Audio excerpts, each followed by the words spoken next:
So what I wanted to do here is have a discussion about how the Green Lantern ring works. And what I'm hoping is that at the end of this video, you'll have a solid understanding of how it originated, as well as how its function has changed over the course of the years.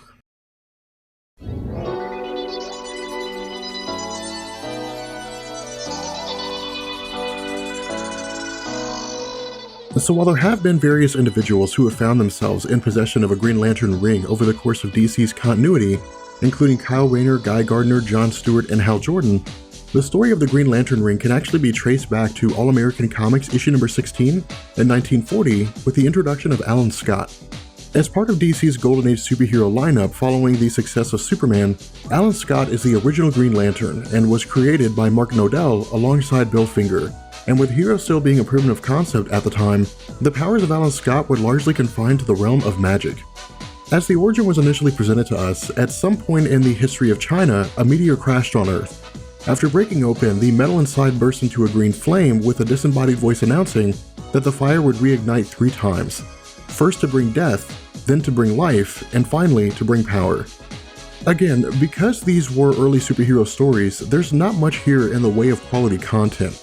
But what we're told is that once the flames extinguished, one of the onlookers named Chang used the liquid metal inside the meteor, which existed as the source of the flames, to create a green lamp.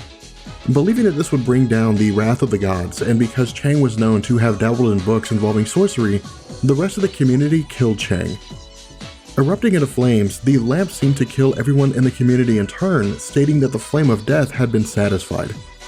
Following this, the lamp came into the possession of multiple people over the years, and while under the control of those with an evil heart, the lamp brought destruction, but for those who had pure hearts, the lamp brought fortune. At some point along its history, the lamp fell into the hands of guards at an insane asylum. Considering it to be an object of irrelevance, the guards simply handed it over to an occupant named Billings, who was actually an insane person himself, but had a penchant for creating modern lanterns using various materials.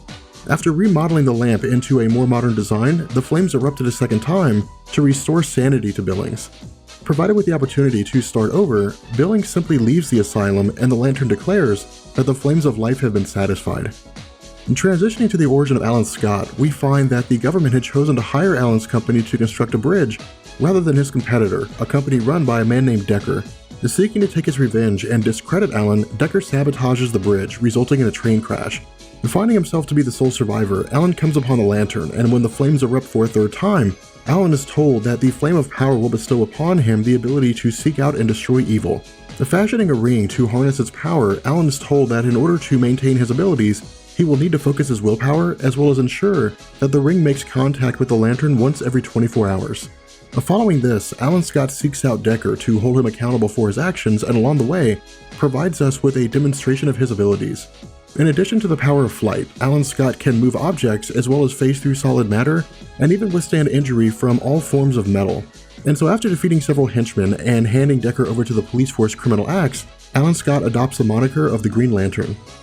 Now as the comic book industry grew and saw the arrival of more heroes, the powers of the Green Lantern ring were expanded to allow for greater feats in order to keep up with the changing times. But the element of magic as the source of the ring's power had always remained a mainstay.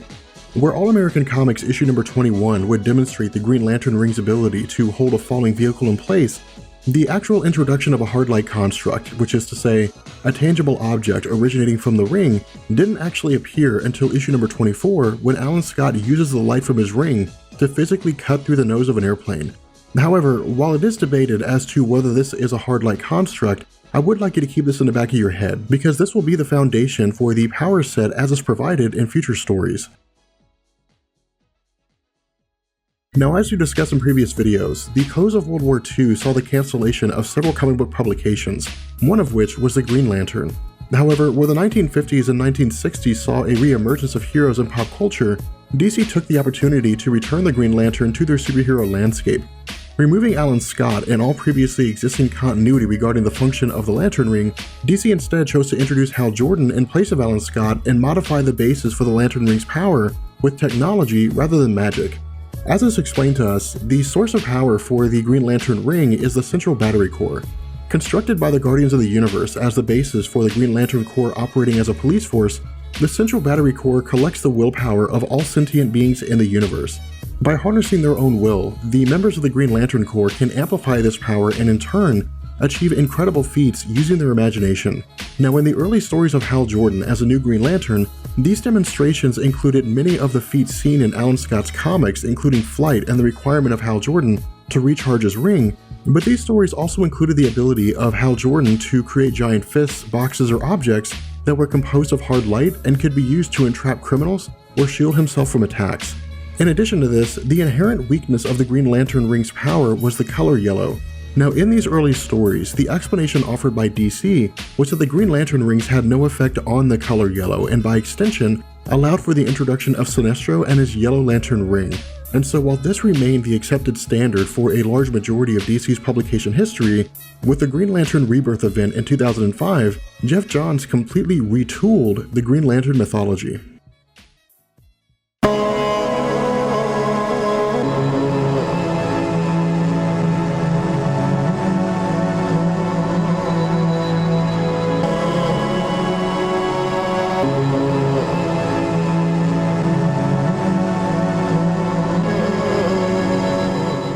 Maintaining some of Hal Jordan's history and stating that the Green Lanterns derive their power from the central battery core and the willpower of the universe, Geoff Johns actually took the concept of parallax and reimagined it. With my thanks going out to Comicstorian for clarification, what we know is that where previously Hal Jordan had simply declared himself to be Parallax prior to his perceived death, this declaration was a name only in order to highlight the fact that he was the opposite of the hero that he had been before. Under Geoff Johns, Parallax was turned into an actual entity. Establishing that Parallax is the embodiment of fear itself, the Guardians of the Universe locked the entity away in the central battery core. Because Parallax was yellow and represented the very essence of fear, and because fear is the opposite of willpower, Geoff Johns used this as a retcon to establish why the Green Lanterns were unable to affect the color yellow. Now, in addition to this retcon, under the Green Lantern Rebirth event and its subsequent stories, the Green Lanterns of Willpower and Sinestro's Yellow Lanterns of Fear were met with the Red Lanterns of Rage, the Blue Lanterns of Hope, the Black Lanterns of Death, the White Lanterns of Life, the Orange Lanterns of Greed, the Indigo Lanterns of Compassion, and the Star Sapphires of Love. In addition to this, each of these Lantern Corps are able to affect the powers of the others in a sort of checks and balances.